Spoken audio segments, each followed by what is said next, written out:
وَلَقَدْ يَسَّرْنَا الْقُرْآنَ لِلذِّكْرِ فَهَلْ مِن مُّدَّكِرٍ۔ السلام علیکم ورحمۃ اللہ وبرکاتہ۔ الحمدللہ کفا وسلام علی عبادہ الذین اصطفیٰ، اما بعد۔ محترم ناظرین اکرام، آسان درس قرآن کے اندر 11ویں پارے کا دوسرا رکوع ہے، جس کے اندر سورہ توبہ سورہ نمبر 9 کی 11 آیتیں ہیں، آیت نمبر 100 سے آیت نمبر 110 تک۔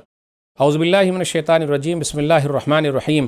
والسابقون الاولون من المہاجرین والانصار والذین اتبعوهم بإحسان رضی اللہ عنہم ورضوا عنہ وأعد لهم جنات تجری تحتها الانہار خالدین فیہا ابدا ذلک الفوز العظیم۔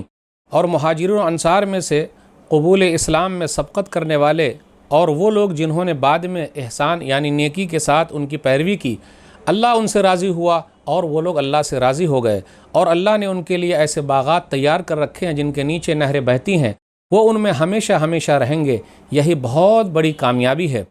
وَمِمَّنْ حَوْلَكُم مِّنَ الْأَعْرَابِ مُنَافِقُونَ وَمِنْ أَهْلِ الْمَدِينَةِ مَرَضُوا عَلَى النِّفَاقِ لَا تَعْلَمُهُمْ نَحْنُ نَعْلَمُهُمْ سَنُعَذِّبُهُمْ مَرَّتَيْنِ ثُمَّ يُرَدُّونَ إِلَى عَذَابٍ عَظِيمٍ۔ اور تمہارے گرد و پیش رہنے والے دیہاتیوں میں سے بعض منافق ہیں، اور مدینہ کے باشندوں میں سے بھی بعض نفاق ہی پر اڑے ہوئے ہیں۔ آپ انہیں نہیں جانتے لیکن ہم انہیں جانتے ہیں، ان قریب ہم انہیں دوہری سزا دیں گے، پھر وہ بڑے عذاب کی طرف لوٹائے جائیں گے۔ وآخرون اعترفوا بذنوبهم خلطوا عملا صالحا وآخر سیئا عسى اللہ ان یتوب علیہم ان اللہ غفور رحیم۔ اور کچھ دوسرے لوگ ہیں جنہوں نے اپنے گناہوں کا اعتراف کر لیا ہے اور ان کا عمل ملا جلا ہے، یعنی ایک اچھا اور دوسرا برا۔ امید ہے کہ اللہ ان کی توبہ قبول فرمائے گا، بے شک اللہ خوب بخشنے والا نہایت مہربان ہے۔ خذ من اموالہم صدقۃ تطہرہم وتزکیہم بہا وصل علیہم ان صلاتک سکن لہم واللہ سمیع علیم۔ اے نبی صلی اللہ علیہ وسلم، آپ ان کے مالوں سے صدقہ لے کر انہیں پاک کریں اور اس کے ذریعے ان کا تزکیہ کریں اور ان کے لیے دعا کریں، بے شک آپ صلی اللہ علیہ وسلم کی دعا ان کے لیے سکون کا ذریعہ ہے، اور اللہ خوب سننے والا خوب جاننے والا ہے۔ الم یعلموا ان اللہ هو یقبل التوبۃ عن عبادہ ویأخذ الصدقات وان اللہ هو التواب الرحیم۔ کیا انہیں معلوم نہیں کہ بے شک اللہ ہی اپنے بندوں کی توبہ قبول کرتا ہے اور وہی ان سے صدقات لیتا ہے، اور بلا شبہ وہی خوب توبہ قبول کرنے والا نہایت مہربان ہے۔ وَقُلِ اعْمَلُوا فَسَيَرَى اللَّهُ عَمَلَكُمْ وَرَسُولُهُ وَالْمُؤْمِنُونَ وَسَتُرَدُّونَ إِلَى عَالِمِ الْغَيْبِ وَالشَّهَادَةِ فَيُنَبِّئُكُم بِمَا كُنتُمْ تَعْمَلُونَ۔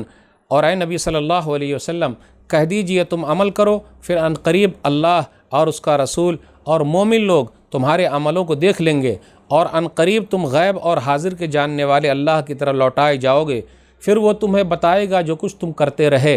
وآخرون مرجون لأمر اللہ اما يعذبهم واما يتوب علیہم واللہ علیم حکیم۔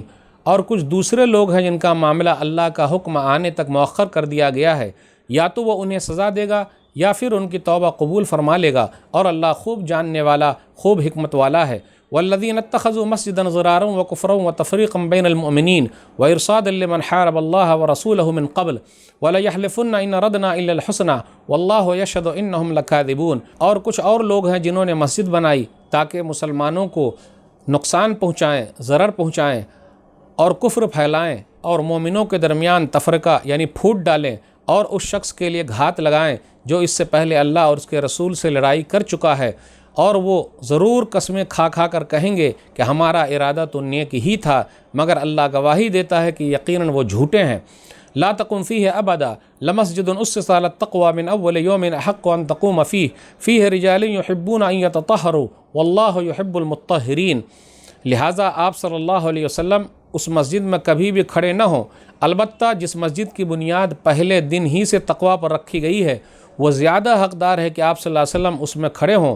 اس میں ایسے لوگ ہیں جو پاک رہنا پسند کرتے ہیں، اور اللہ پاک رہنے والوں کو پسند کرتا ہے۔ افمن اسس بنیانہ علی تقوی من اللہ ورضوان خیر ام من اسس بنیانہ علی شفا جرف ہار فانہار به فی نار جہنم واللہ لا یہدی القوم الظالمین۔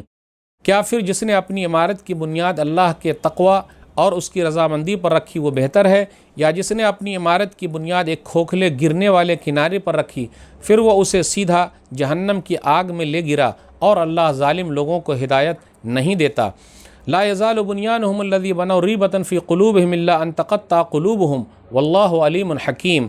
انہوں نے جو عمارت بنائی تھی وہ ان کے دلوں میں شک ہی ڈالے رکھے گی، الا یہ کہ ان کے دل ٹکڑے ٹکڑے ہو جائیں، اور اللہ خوب جاننے والا، خوب حکمت والا ہے۔ ناظرین اکرام، آسان درس قرآن کے اندر 11ویں پارے کا دوسرا رکوع ہے، جس کے اندر سورہ توبہ سورہ نمبر 9 کی 11 آیتیں ہیں، آیت نمبر 100 سے آیت نمبر 110 تک۔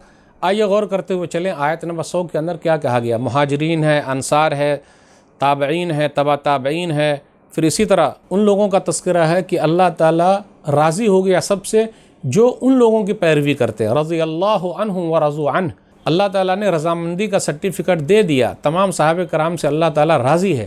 اب غور کرتے ہوئے چلیں، اللہ تعالیٰ تمام صحابہ کرام سے راضی ہے اور وہ لوگ اللہ سے راضی ہو گئے، ان لوگوں کے لیے جنت ہے، تو کیا کسی ایک صحابی پر اعتراض کرنے کا کسی کو حاصل ہے؟ جو بھی اعتراض کرتا ہے وہ اپنے آپ کو مومن نہ کہے۔ پھر اس کے بعد آگے یہ بیان کیا جا رہا ہے، لا تعلمہم نحن نعلمہم، آپ نہیں جانتے، ہم جاننے والے ہیں۔ یعنی نبی صلی اللہ علیہ وسلم سے کہا جاتا ہے کہ منافقوں کے بارے میں جو ہے ہم جانتے ہیں، وہ لوگ کس کنڈیشن میں ہیں، ان کے دلوں میں کیا ہے، آپ کو نہیں معلوم۔ اس سے یہ پتہ چلا کہ نبی صلی اللہ علیہ وسلم کے پاس غیب کا علم نہیں ہے۔ اب اس کے بعد یہ بیان کیا جا رہا ہے کہ کچھ مسلمان ایسے بھی تھے جو غزوہ تبوک سے پیچھے رہ گئے، ان سے غلطی ہوئی، انہوں نے سستی کی، لیکن اللہ تعالیٰ نے ان کی توبہ قبول کر لی ہے، ان کا تذکرہ ہے۔ توبہ جب قبول ہوگا ان کا واقعہ آگے بیان کیا جائے گا۔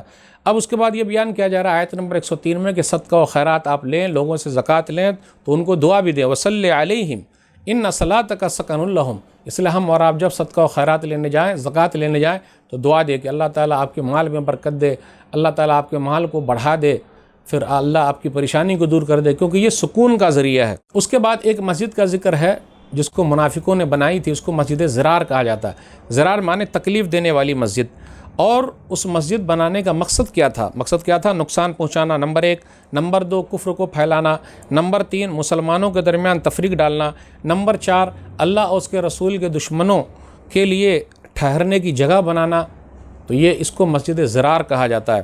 نبی صلی اللہ علیہ وسلم جب غزوہ تبوک کے لیے گئے، اس سے پہلے منافق لوگ نبی صلی اللہ علیہ وسلم کے پاس آئے اور کہا مسجد بہت دور پڑتی ہے، پریشانی ہے، بارش وریش ہے، اس لیے ہم نے ایک مسجد بنائی ہے، آپ ذرا وہاں چل کے نماز پڑھ دیجئے تاکہ برکت حاصل ہو جائے۔ نبی صلی اللہ علیہ وسلم نے وعدہ کیا کہ جب غزوہ تبوک سے واپس آئیں گے تو ضرور نماز پڑھ لیں گے، لیکن نبی صلی اللہ علیہ وسلم کو بتایا گیا کہ وہ مسجد جو بنی ہے جس کو مسجد زرار کہا جاتا ہے، وہ ایسی مسجد ہے جو تکلیف والی مسجد ہے اور وہ مسلمانوں کے خلاف استعمال ہوگی، اس لیے آپ وہاں جا کے نماز نہ پڑھیے۔ تو نبی صلی اللہ علیہ وسلم وہاں نہیں گئے۔ اس کے مقابلے میں مسجد قباء کا تذکرہ ہے، وہاں جو لوگ ہیں وہ لوگ اچھے لوگ ہیں، نیک لوگ ہیں، پاک لوگ ہیں۔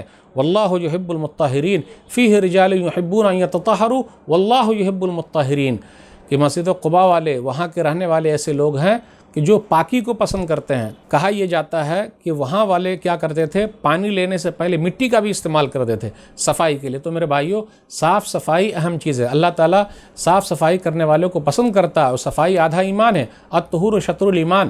صحیح مسلم کتاب الطہارہ حدیث نمبر 223، صفائی آدھا ایمان ہے، اس لیے صفائی کا اہتمام کیجیے۔ اگر ہم اور آپ صاف ستھرے رہیں گے تو اس کا بڑا فائدہ، بیماری قریب نہیں آئے گی، اور اللہ تعالیٰ پاک و صاف رہنے والے کو پسند کرتا ہے۔ اس کے بعد یہ بیان کیا جا رہا ہے آیت نمبر 109 110 کے اندر مومن اور منافق کے عمل کی مثال کیا ہے۔ مومن جو عمل کرتا ہے وہ تقویٰ کے حساب سے کرتا ہے، اللہ سے ڈرتے ہوئے کرتا ہے، اللہ کو راضی کرنے کے لیے کرتا ہے۔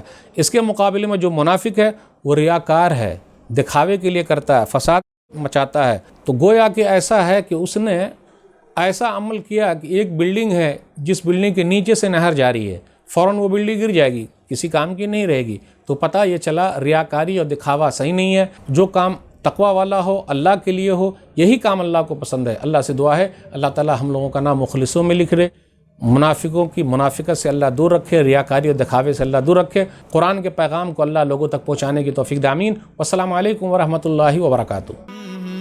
اور مزید ویڈیوز کو دیکھنے کے لیے آپ ہمارے YouTube چینل کو سبسکرائب کریں۔ فجزاکم اللہ خیرا۔